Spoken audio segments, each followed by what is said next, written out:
I don't have audio view. I've got visual but no audio. Let's see if it's on my end over here.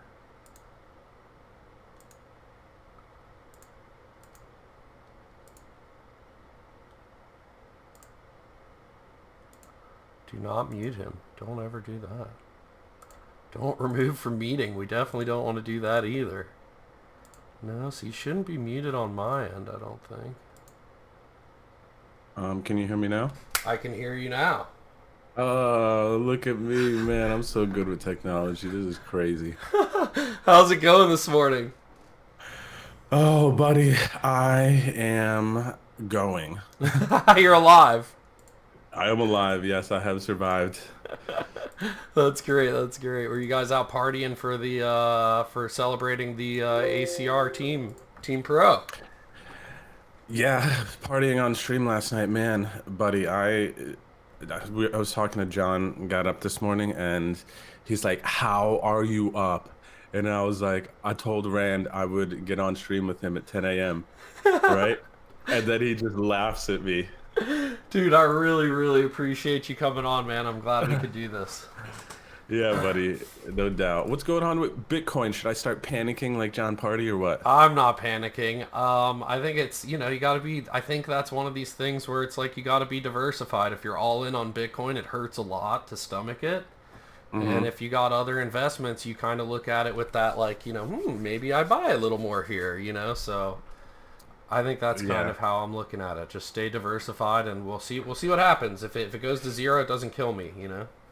So what do you mean diversified? Because I'm like new-ish. Like I just sit on Bitcoin. But like, are you talking about having like these altcoins and all that other stuff? I mean, not just altcoins, like having some stocks, having your income you have from streaming to help, so that you're not depending on Bitcoin, just diversifying in any other asset or income you can to make sure that you're not like so stuck in one thing. You know what I mean? If you have, 90% of your life isn't Bitcoin, it's going to hurt when this happens. And if you have your income from streaming, you have your income from poker, you've got, some stocks involved, maybe you one day buy a little real estate or something like that and have some rental income coming in. It all kind Yeah. of, then you look at all the other assets, you're diversified enough that you can look at everything with a different eye. It's not a stomach turning when one thing goes away. Gotcha, gotcha. You got me thinking about real estate listening to one of your streams the other day.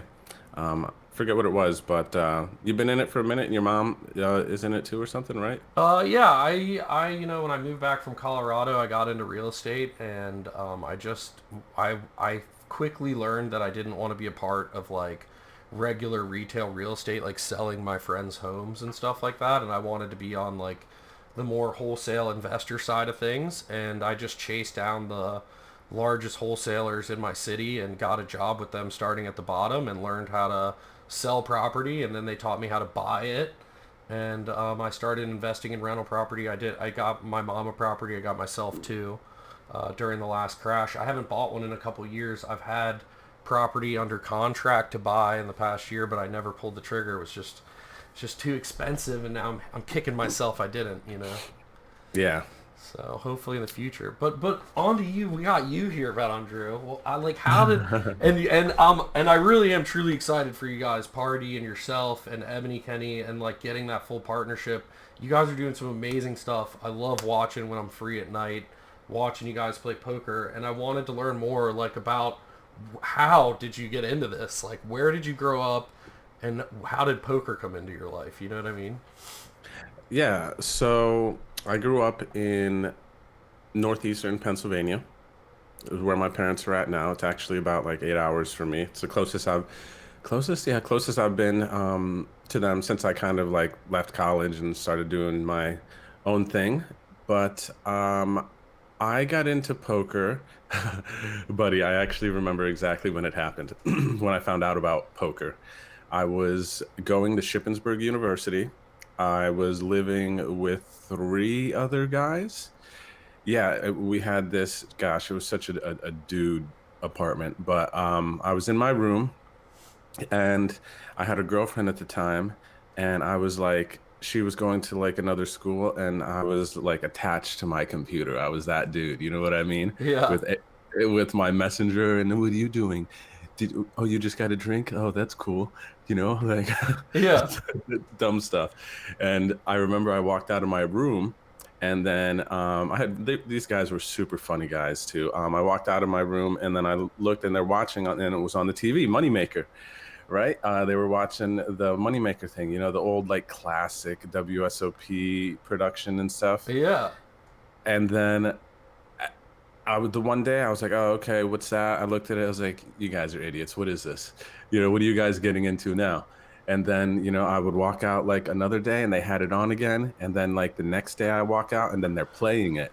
And I'm like, you guys are something else. What is this? And then like, that's when I like got in. It was because of them during the Moneymaker boom. And then eventually, I started playing in college, and the first poker game that we played in college, we were using bottle caps, and we never raised the blinds, and we had no idea how the tournament would end. It was like, okay, so like what happens here? It was like hours. We were just like playing. That's great. Using bottle caps and stuff. I definitely remember like playing with pennies and stuff. I assume we're around similar age with that story. I'm 35. Yep. So kind of, college age when the whole moneymaker thing happened. Yep. Similar thing to me. I had a friend like, just always hanging out with the buddies in college. A buddy of mine was like just all in on internet poker and let me play a $2.20 tournament on his Poker Stars, and I Hmm. I won it. First poker tournament I ever played. I had him cash me out like $2,000, and I was hooked ever since then. I created my own account the next day, and just went from there. Got sucked into the fun of poker. Do you have any brothers and sisters growing up or anything like that? Yep. Yep. I have a younger sister and a younger brother. I'm the oldest, and it's kind of cool, but my dad's a Marine. He's not enlisted right now, but every time I say he was a Marine, I get corrected. But like, so I am the eldest, and then 4 years younger is my sister, and then 4 years younger is my brother. But then we were all born in different states because, we're like traveling. So I was born in Arizona, my sister was born in South Carolina, and my brother was born in Pennsylvania. And my brother's in Pennsylvania now, my sister's in North Carolina, and then I'm, of course, here in Canada. Were So, you were you traveling a lot growing up? uh, a bit, I guess. We kind of stayed in those spots. I don't really remember too much of it, but yeah, we at least those 4 year stretches, like we were moving and stuff. And when I was a little kid, my mom has like pictures of us in like Japan and things, but I just don't really have any memory of it. Yeah, that's awesome though. That's really cool. I've never left the country. Like I've gone to Cancun with my fiance a couple times, but other than that, I've never like really traveled. That's one of the things I want to do in the next couple of years is, get out and see some culture and stuff. Enjoy. Anywhere you want to go specifically? I would love to see a little bit of Europe, obviously, and then I really just have this like I really want to see Southeast Asia, Japan a little bit. I just love. I know you're a huge fan of Asian food as well and Chinese food. I love the Yeah. food as well. I always go to like my birthday was last week. This week actually earlier this week we went to Korean barbecue for my birthday. So Oh, buddy. I Yes. love that culture, and I would just like to experience it for myself and just kind of see it all.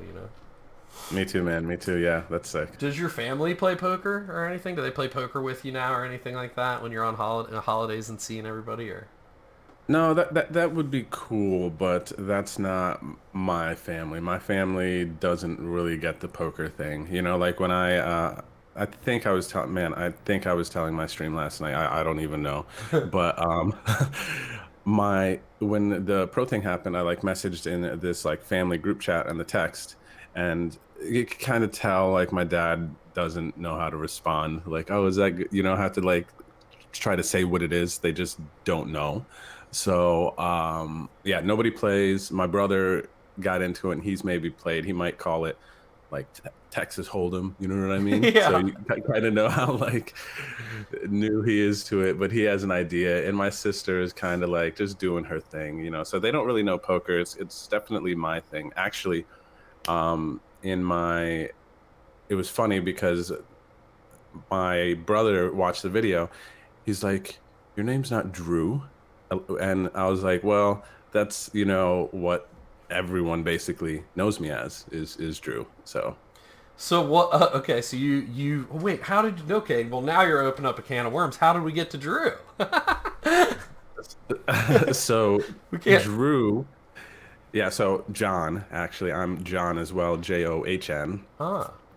Nobody knows that. It almost for me feels like it's like a past life for me with John, right? It feels weird to say like party. Yeah. Like what am I talking about? But in college, when after my buddies got me hooked up, yeah, Mark and Tech knows. When my buddies got me hooked into poker, I did what you did, I was like, oh, this is sick. I'm gonna get online and I'm gonna just play and be rich. And my first name was it on Poker Stars? I think it was Poker Stars to my memory. Uh, but I made my first name was Drew Peacock. And the reason for that was there was this poster we had in my college apartment. It was a like funny porn poster, right? Like it had these movies, but it had like porn spins on them. So, like for instance, it was you remember that movie Three Men and a Little Lady? Yeah. On the poster, it said Three Men in A a little. Little Lady. Yeah. Yeah. Indiana Jones, Temple of Doom was in Diana Jones, Temple of Womb. Just these stupid names, right? I don't Yeah. know whose idea to get this poster was. The '80s and drugs, and then like porn. I can just imagine the porn set. Like we've got this. Yeah. They're like, this is a great idea. Put it, send. Yeah. And yeah, so we had one of those posters, and then if you set my first screen name was Drew Peacock. If you say it out loud and fast, you'll see what it gets to. Go ahead. Ah, I got it. I got it. And so that's how you got to Drew. That's hilarious. I didn't know that. That was the start. My first Twitch channel was twitch.tv/Drew Peacock, Yeah. and then Drew. it got to a buddy. It was like maybe it might have made it for like a month or two in 2015 when I started streaming, and then I was like, I might need to mature this up a little bit or something. Yeah. And then BetonDrew was born, and then yeah, now I'm just Drew. That's awesome. That's a great story. I didn't know your name wasn't Drew because everybody calls me Rand, obviously, and it is my middle name. But as a kid growing up, David was my name, and then all of a sudden, I don't even remember when it switched to Rand. Like my parents call me Rand, everybody calls me Rand, but David's my Yeah. actual name. But if somebody says David, just like you say with John, I don't even pay attention. I think you're probably talking to somebody else around me or something like that. Oh, that's funny. So I didn't know that either. So would they just call you Rand, or does anybody call you Randy or anything? Everybody calls me Rand. Some people I get Randy, Randall, all types of variations of Rand, but everybody calls me just Rand. Yeah. That's my middle. It's just I don't know how it switched too. Like I'm gonna have to ask my parents now. Now you're bringing up things I'm gonna need to go to psychology for. But going back, like what was so like you were in college when you found poker? Did you finish college, start a job, or did you hop right into poker? So college. So after college, actually in college, I started working in Chambersburg, Pennsylvania. I started working at a finish line as like a sales associate. Yeah. And then I had stuck with that for a bit. And then when I was done with college, I moved into like a manager position for Finish Line, and I managed a store in Harrisburg for a bit. And then I went from Finish Line to the shoe store. By the way, for those who might not know that, it's like a Foot Locker, but it's a Finish Line, Champs, like all that stuff, an athletic shoe store place. And then from there, I went to Enterprise Rent a Car, and I did that for 3 years. Like I did the I had a few. renting cars. I had Yeah, a few friends that worked at Enterprise actually. buddy. All the check this out. So those buddies I told you about, in college, we like went to jobs together. So we all worked at we all worked at Finish Line, and then when we were done there, we all went to Enterprise. And then what was after Enterprise? After Enterprise, what did I do after Enterprise? I think after that, because then I did the rental stuff and then I did car sales with Enterprise. And then I went to, I did, actually, I kind of did nothing for a bit. I was like selling insurance for like Nationwide, Mm-hmm. but like just helping this one guy out over the phone or whatever, kind of an in-between job. I was trying to do that as I was my first attempt at playing poker full time. Like Bodog was still a thing. It wasn't Bovada yet. And me and my one of my buddies, he was like sleeping on our couch, like in our basement or something. I was with my ex at the time, and we would just get up and then play Bodog and try to make money. And we were just terrible. Never studied, never did anything. Just bad luck. You know what I mean? Kind of like a familiar Yeah, stage. I A was lot there of for us. 10 years, man, before I got coaching. Yeah.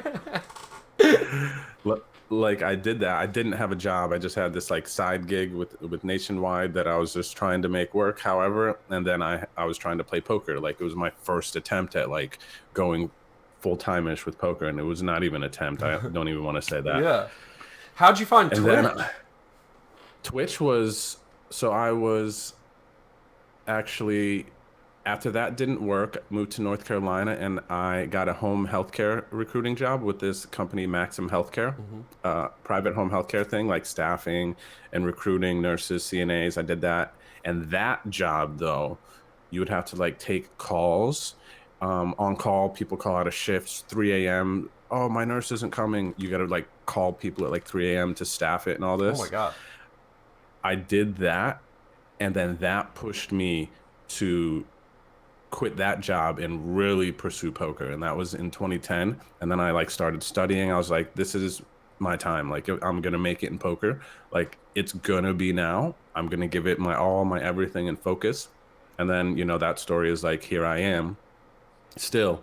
But I found Twitch in 2014 or 2015, the early part, when I saw an article on Pocket Fives about Jason Somerville streaming Twitch or streaming poker and stuff. And at that point, I was like 4 or 5 years into the gig. So I was like, oh, this is sick. What is this? And then started watching him and Jamie Staples a bit.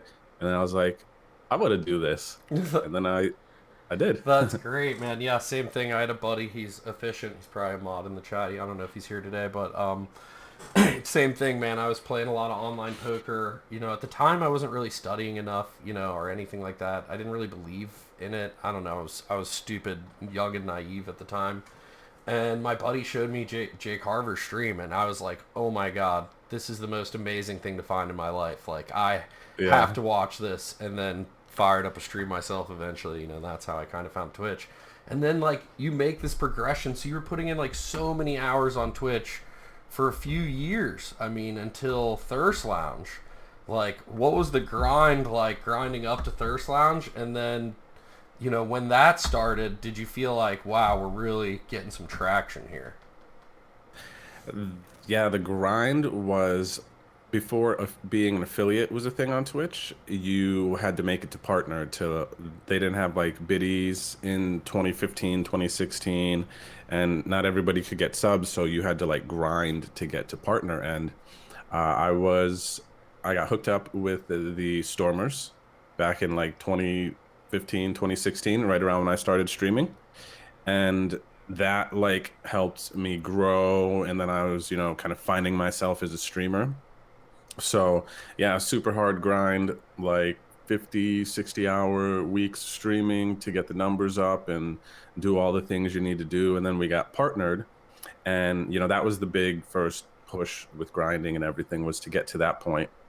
And then once we were partnered, man, it was like, okay, this is what we do, and then the community builds, and then you just keep streaming. I just started to really find purpose in the streaming. And then just kind of years went on, and then I had a big breakup in 2017, and then in 2018 I moved to California for a year and was just trying to figure stuff out. At that point in 2018, I actually had went from like streaming those like 40, 50 hour weeks, I would say, at that point, to I had to get a full-time job. my buddy hooked me up, and because I had like sold and given away all my stuff, I moved across the country, basically starting a new life. And so at that point, I was streaming maybe 2 days a week, I remember. playing super small buy-ins and just trying to get by, man, get my head back in the right space. And then the Thirst Lounge thing happened, and at the beginning of 2019, and when we got that, buddy, I was like, man, this is my chance to like get back at it. Like this could be something insane and incredible, and it was everything, Man, I felt I got it. to, Like I could see, just watching the come up. Like I've been a fan of your channel for a long time since those grinds and since you moved to California and we're, just trying to get in the hours and keep it consistent. You know what I mean?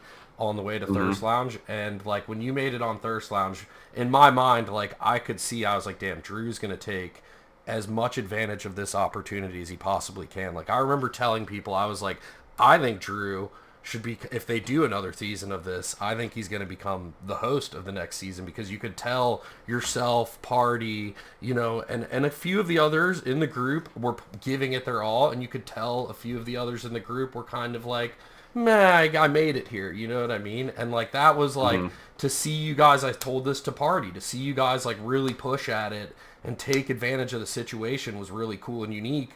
And to watch you come up off of Twitch like that is like crazy. And I guess one thing I wanted to ask is like, for other people watching, including myself, I haven't even made partner. What do you think helped you? What is some information you would give to somebody who's starting out streaming, hasn't made partner? What do you think is the most important thing that they should be doing on the path?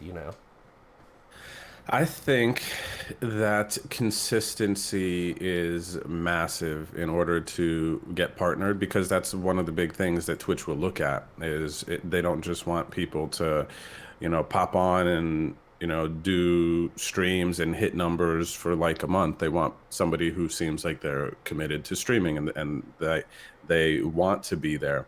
So I would say you got to have like a schedule, and you got to just grind, put in the hours, because you need to build up that community. You need to be in people's faces. And, it's kind of like people want to know when their favorite show is on.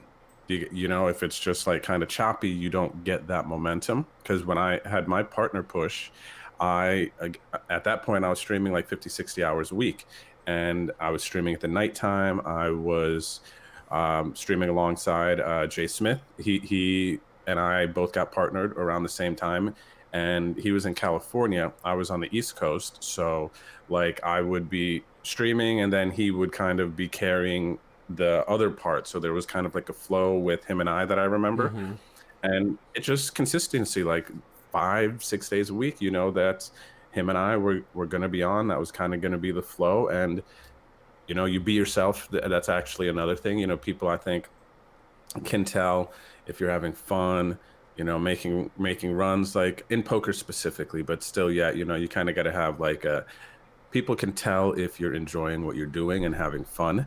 And yeah, that consistency though is massive, I think, on the way to getting partnered and finding what you like doing. You know what I mean? Like I noticed with your stream, you really enjoy this. Like I feel like your stream is blowing up with the stocks and bonds that you're doing. And I feel like people like John and myself included, when we wake up in the morning, if we're having coffee or something, we throw your stream on I because you're here talking about stuff we're I into. appreciate that, and I think you definitely point out a really all of those points you made were things that I stress to people all the time. I definitely believe in all that, and you're right on that last point. It definitely hits home personally. Like when I poker streamed, I love poker, but I wasn't like, I don't know, it wasn't like the hype that I wanted for me personally. And then we get into a little bit more of this. I felt like I had like locked myself into only being a poker streamer, and there were days where I'd be like, well, I don't want to play poker right now necessarily, you know what I mean? And like that's not Mhm. me 24/7 365, and I also invest in other things. And like when I found this part of streaming, it really did invigorate me personally, like to just really enjoy what I'm doing here a little bit more, and not like forcing myself into a hole that I think I should be in. Because that's what For sure. I found first was poker streaming, and I was like, "Oh my god, this should be the hole I should be in, you know. But that might not necessarily be the best for my personality, you know, which is exactly what you're hitting on. And I'm glad to hear that out of yourself and others. Like people do come in and they're like, wow, your stream has grown so much from just the strictly poker days. And I think that's part of it is like my being happier and more engaging with my community. Not that the content of what I'm doing matters. It's that I'm more engaged and probably a happier streamer, I feel like, you know. $1,000,000%, buddy. $1,000,000%. You could tell you're in your zone here, and it reflects. Like I know times when I was streaming, when I was going through my big breakup, my numbers suffered when I was playing poker. Still the same thing, same me, but my numbers suffered massively, and people could just tell if you're enjoying like what you're doing and if you're in a good space, man. So it's for sure a thing. Good mental space. Yeah, that's another key point to hit on for sure.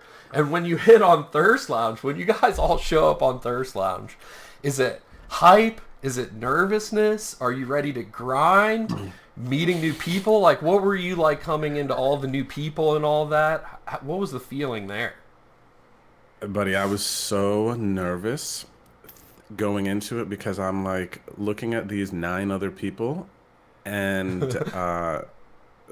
so the Thirst Lounge for the stocks people here, it was Bill Perkins. He is a hedge fund manager, trader.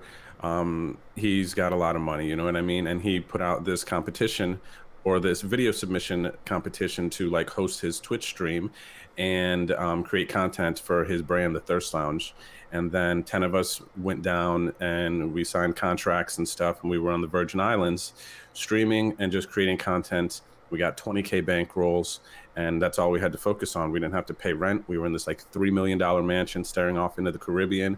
And literally it was like, okay, here's $2,000 a month for food. People will come by and clean the house. It was like we were in this like millionaire life. If you guys need the yacht, just schedule it, like all this crazy stuff. So going into that already, my head is exploding. I'm like, what is this life? Like, what is actually about to happen?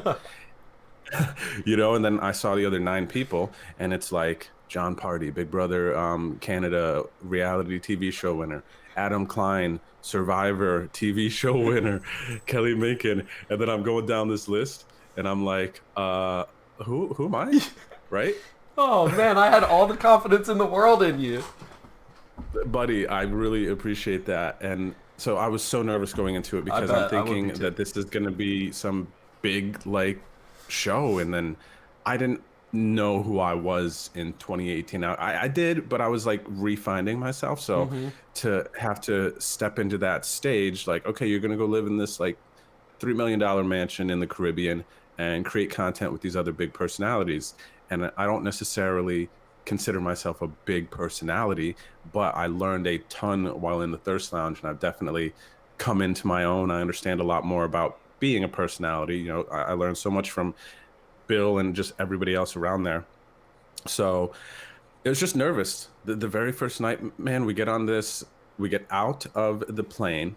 Bill's assistant uh, grabs us. There's this like big party bus they put us in, and we don't even go to the house. We go to their yacht, and then we're out in the middle of the Caribbean drinking and having pizzas delivered from another boat, to, a pizza boat, to our boat. And then this whole time, buddy, I'm legit like, wow, what is actually happening? Oh my god, that's amazing though.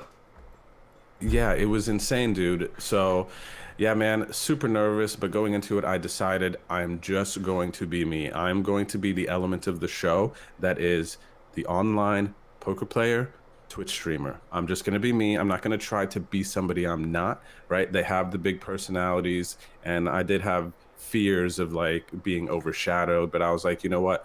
I'm just going to do me. I'm going to just try to perform on the felts and go from there. And Yeah. it worked Did the out. studying and everything there, I feel like that really helped you kind of like, you know, rezone yourself going through all that and like finding, I guess like finding your, you know, your persona to put out there. Like, did the prop bets really help with all that? I feel like you guys had a lot of fun kind of testing each other with the prop bets and stuff while you were down there. Yeah, buddy. We didn't actually, we had like stages in the Thirst Lounge. The first few months was like We didn't really know what that project was. Bill kind of just, all right, here you guys go. Here's all this stuff. See ya. And so we were figuring it out, and then like midway through, when we started to get into the prop bets, we're like, oh, this is sick, because people were really into that. You know, Twitter was blowing up over stuff. That What was the first one? The first prop bet that went down was train, I think, swimming from one island to the other. It was like Yes. 700. Okay, well, what was that, buddy? I can barely swim, and this dude's swimming from one island to another. It was like 800 meters. I don't know. It wasn't miles. It was like really, really long, dude, in the open ocean and stuff. Like there were times that you had to make sure that like boats weren't going past and stuff. And but yeah, that was the first one. And then from there, I forget what we moved Was into it next. Party Maybe running the mile? was it John's 6 minute mile? Yeah, because Dan Bilzerian and Bill are having this conversation on Twitter about you can't run a 6 minute mile. Like Bill challenges Dan, he's like accepted, and then Dan bailed, and John's like, I'll do it. I was like, what? And oh gosh, yeah, man, those prop bet times though, that was a new stage in the Thirst Lounge, and that was a lot of fun. And how about John, man? We were talking about this just a couple days ago, John and I, how he didn't actually, buddy, he didn't actually run through the finish line. He like started to like slow down, and but he still He made obviously it. made Yeah. it. But it was, oh my, You guys guys, are if you like, would have missed it, no, keep going.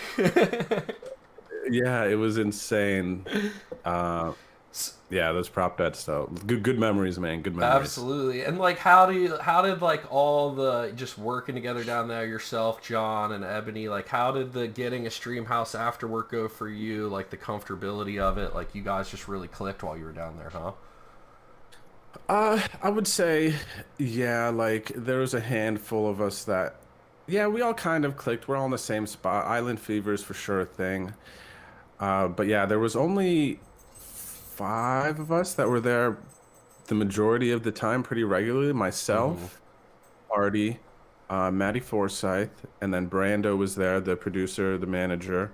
Um, and I think we were the four main that were like always there. Voislav was there for like a little bit, but then left. Ebony was there in the beginning and then never came back. And then Train and Priestley were there pretty regularly. Mm-hmm. Um, Train and Priestley were back and forth, but they were there pretty committed the whole time. And then we had some players in and out and move, but those were kind of the only ones. So that would have been six of us with Train and Priestley that were like there the majority of the time. So we all kind of, started to like bond and get into a flow with the streaming and everything. Yeah, like having schedules and everything like that. And then Island Fever, was that Mhm. getting real towards the end of the project? Were you ready to come home or what? Oh yeah, big time. Because with a project like that, man, I would to do some things different now. Looking back, of course, we reflect and can say that. But yeah, it got to a point where it was like the same stuff, and people were starting to, I feel like, lose a little bit of interest.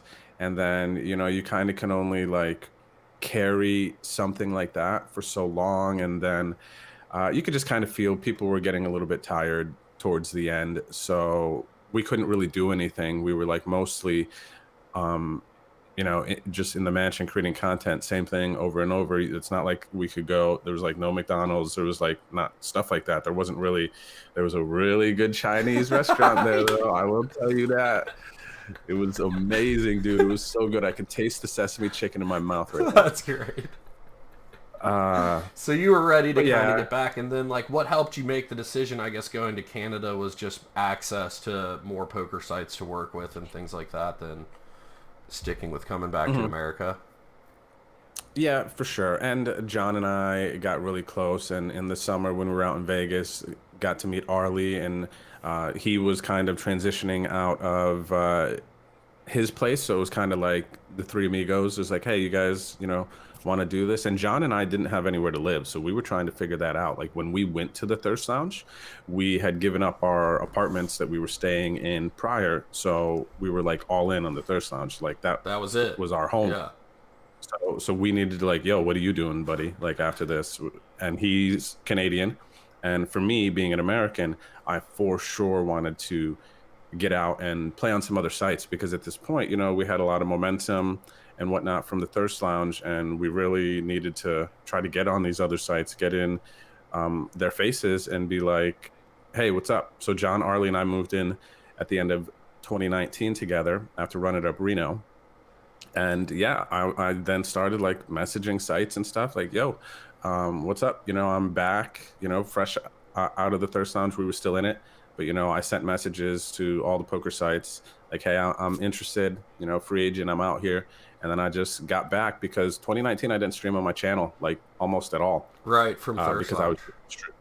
yeah just streaming Thirst Lounge, so I had to rebuild my channel and everything. So that was my focus, and I had to get back on the Was grind. that stressful? And I guess that leads into Sinister Seneca had a really good question. How do you combat the highs and lows of streaming? Like you say, you've had several months where everything's popping off, and then you like come back to your channel like that and have to rebuild. How do you deal with that mentality, confidence, energy check? That is a really good question.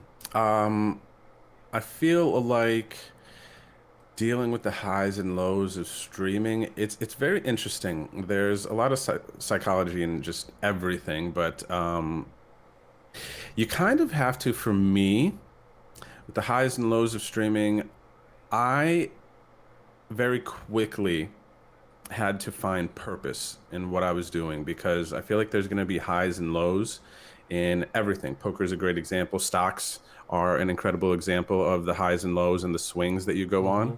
And you just have to remember why you're doing it because that will help for me, helps me to get up, push go live because there's been times where it's tough to go live. But like, why am I actually about to do what I'm doing? And for me, like a lot of it is community, my people, like I want to be like, I think what people connect with to me the most is kind of the positivity, the good vibes.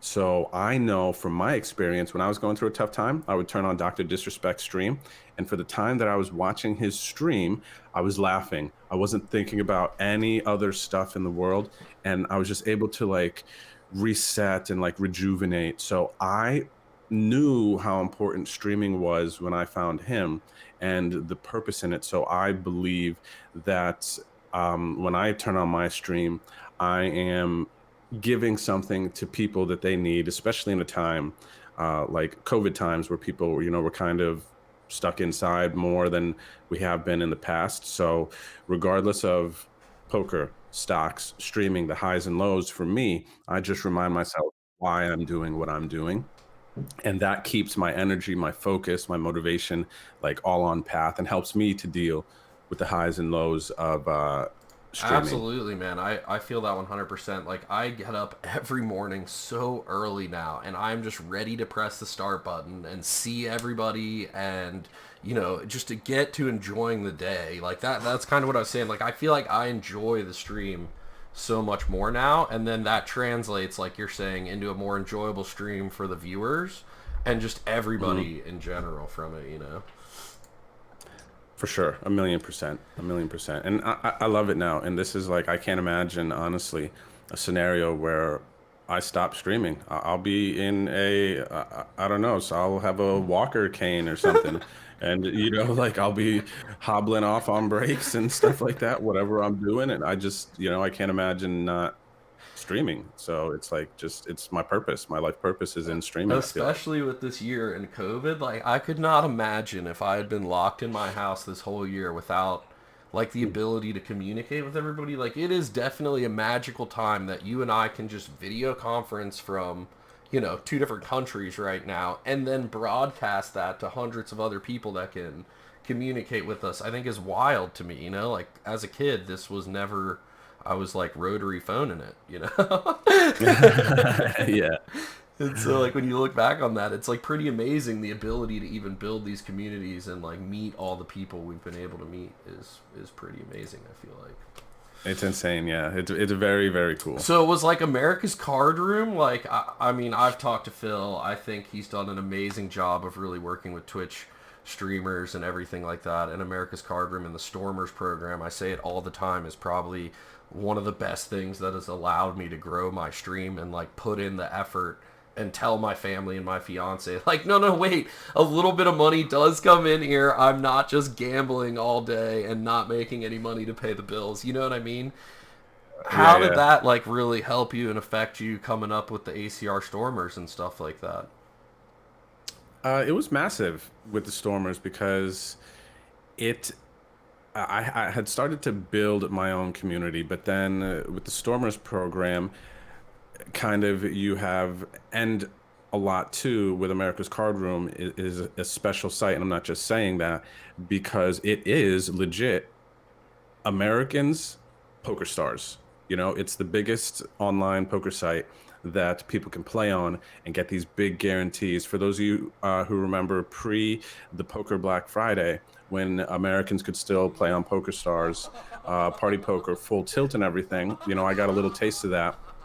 But uh, before they left America, or I mean, after they left America, the biggest site that kind of started to carry the weight for Americans, where everybody could play and compete. It's America's Card Room now, and now it's crazy to see the growth with them over the years. You know, now they like in a day tomorrow will be the first day one of the Venom, and it's going to be a tournament where Americans have an opportunity to win $1 million.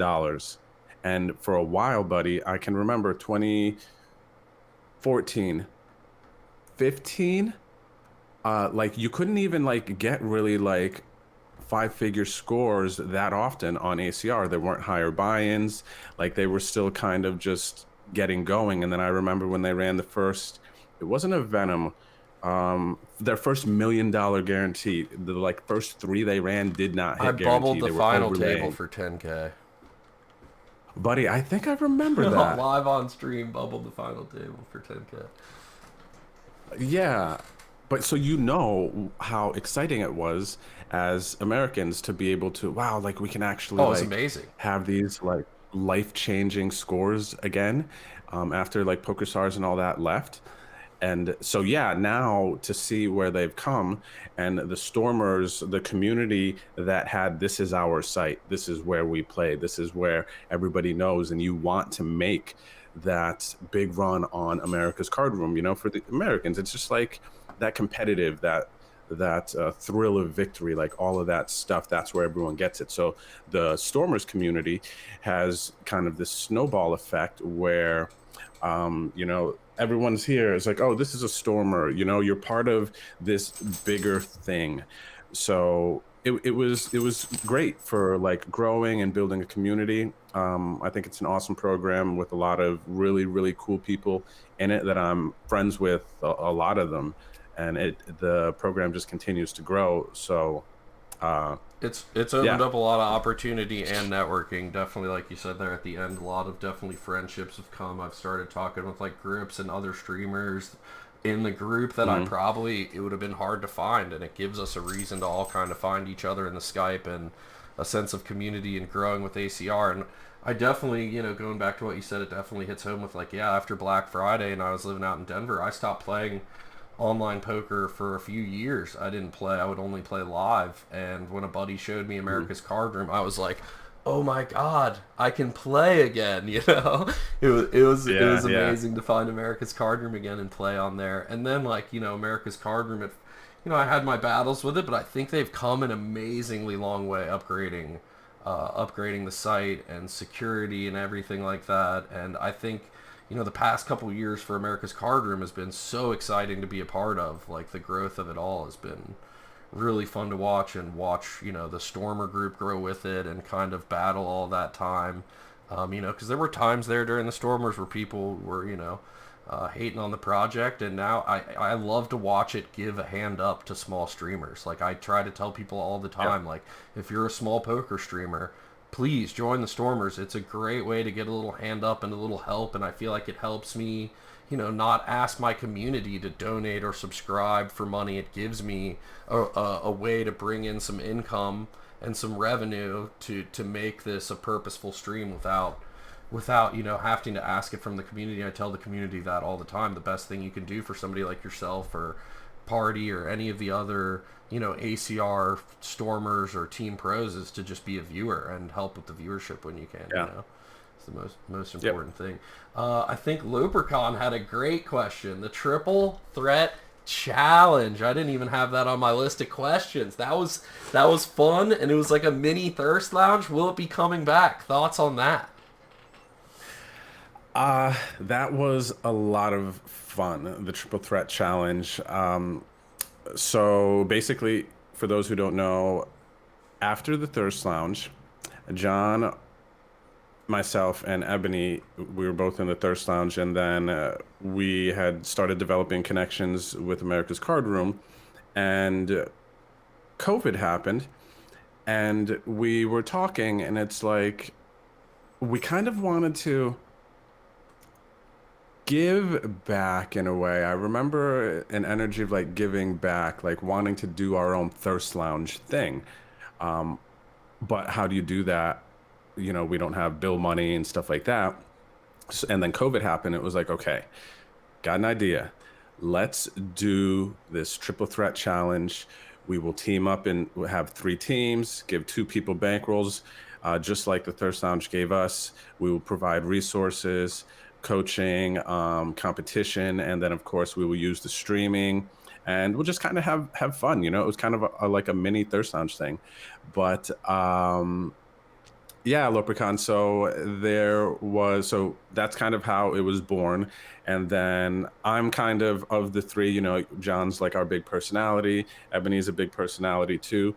And then for me, I'm kind of like, I enjoy like creating things.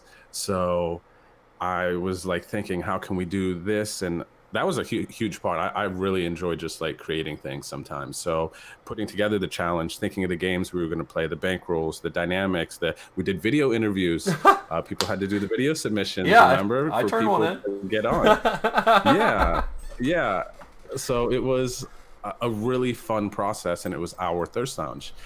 But there were for sure some bumps in the road.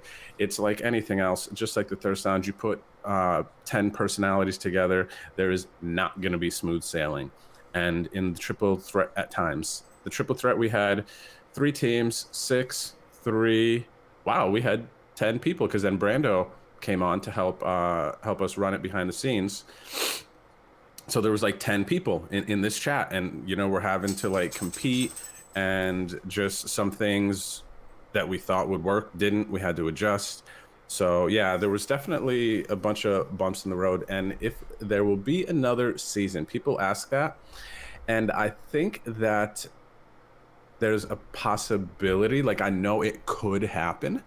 It's just kind of, I feel like if I want to do it, then it can happen. It's just kind of waiting for the The right right time. moment. It would the right moment again, because I don't know if it'll be something that we just keep doing, because it's takes a lot of energy. It takes a lot of time. I was not fully focused on poker. I wasn't studying at the time. All my energy was going into that challenge, managing the people, the behind the scenes stuff that was going on. We had some nights, buddy. We had some nights in that Yeah. challenge where we were like, what is actually happening? You know? Yeah, I remember all of it. But it was great. It was great content and everything, and like watching you kind of take on that producer role for the 3 of you guys and like really put something together, and charity kind of for the community was really cool to watch. And Oh, yeah. We raised over $11,000 for charity through that challenge also, and that's amazing. I love that. I forgot that for a is second. amazing. Wow, that's really cool. So what do we got before we let you go? Because we blew through this hour here. What is in the future now that you're a team pro? Do you have any plans to travel? Are you going to play some live poker? Or are you going to really hustle the stream? What do we got going on for 2021? So for 2021, Now it hasn't even like fully set in. We've been Team Pro for ACR for like a day. Was the announcement? Yeah, no, the announcement wasn't yesterday. Dang, what did I do yesterday? I drank so much last night. Uh, like 2 days now or something. And it's just, I believe that we have this opportunity to be Team Pro, and it was because of our streaming and our commitment to the stream. So I think 2021 is a lot of streaming, just getting better at poker, continuing to be a good ambassador of the game. And when kind of COVID slows down and gets to a certain point, I would love, buddy, I miss live poker so much, just shuffling them chips and, going to these casinos with these amazing buffets and, like I just, the experience, like I love streaming, I love playing online, but I'm stimulated in a different way playing live I agree poker. with you completely. I cannot wait to get back to some live poker out there. I love playing online, and I love the stream, and I love some live poker, and I cannot wait to get back out there, you know? Yeah, I can't wait either. But we get to, yeah, now, like, let's say COVID just disappears tomorrow. I would for sure be like, John and I cannot wait. We will for sure be planning a trip to go play live, like, almost immediately once we kind of feel comfortable with that. But yeah, we just now get to go out and be ambassadors of the game and, promote ACR and just keep the grind going. It's like now it's just motivation, if ever, to just keep doing what we're doing, but strive to reach new heights. Absolutely, man, and that's awesome to watch you guys grow over the years. Like the past couple, I would say 3, 4 years of watching your channel grow, and then the group of you guys coming together has been just like, it's been an amazing roller coaster of all the content that's happened, you know? And like, I definitely No. look forward to following you guys over the next year and hopefully following the path, make partner on Twitch, and maybe in a few years, Yeah. maybe I'll join you in Team Pro, but we got to get Phil to recognize us. But you know, we're having a good time, man, and I really appreciate you coming on today. It was awesome to connect and like hear more about the backstory of Drew and like how it all got started, and I really appreciate it. Yeah, buddy, no doubt. It's been a good time. It's like kind of reminiscing, and now this is actually the first time I've kind of really, even though I'm a bit hungover, have been able to kind of take it all in and think about it, the journey. Like I think about it, but now, with you asking specifically and me having to dig, I kind of feel like I just watched a movie back in my mind That's here. awesome, man. You got any questions for me before we go? Man, buddy, I think just keep doing what you're doing. I'm really happy to see your stream growing and just you doing what you're doing. Like I love when people find themselves and find, what they're doing with streaming because I know what it was like for me, coming up and through streaming. So this is really cool. I think you're doing a good thing here. I think a lot of people really gather around when pop on in the morning here and do your stocks and whatnot. And you got a good energy, dude. You're funny. So yeah, no, I appreciate the time, man. This was Dude, fun. thank you so much, man, and hopefully we'll do it again. Maybe we'll do it again towards the end of the year, and we'll revisit, see how Team Pro's going, and maybe we'll hopefully one day we'll all get to meet up and have a beer at a live poker tournament after the end of a final table one day. You know, For sure, man. the That'd be dream, great. the That'd be dream. great. The dream. Chat, thanks for listening as well. Is there Where can anything in people the chat? find you? So BetonDrew across the social media platforms. I'm on Twitter, Instagram, there BetonDrew, and then YouTube is BetonDrew Poker. And yeah, my stream, twitch.tv/BetonDrew is where you can find me You mostly. guys will find him, chat. Yeah. We'll send him the host of the raid in the future, like we do, you know. So you'll see him. You will get there. I will force you there. And yeah, man, All I right. appreciate it. Cheers, Cheers, brother. buddy. Have a good one. All right, we'll See catch ya. up later. See ya. Stop recording over here.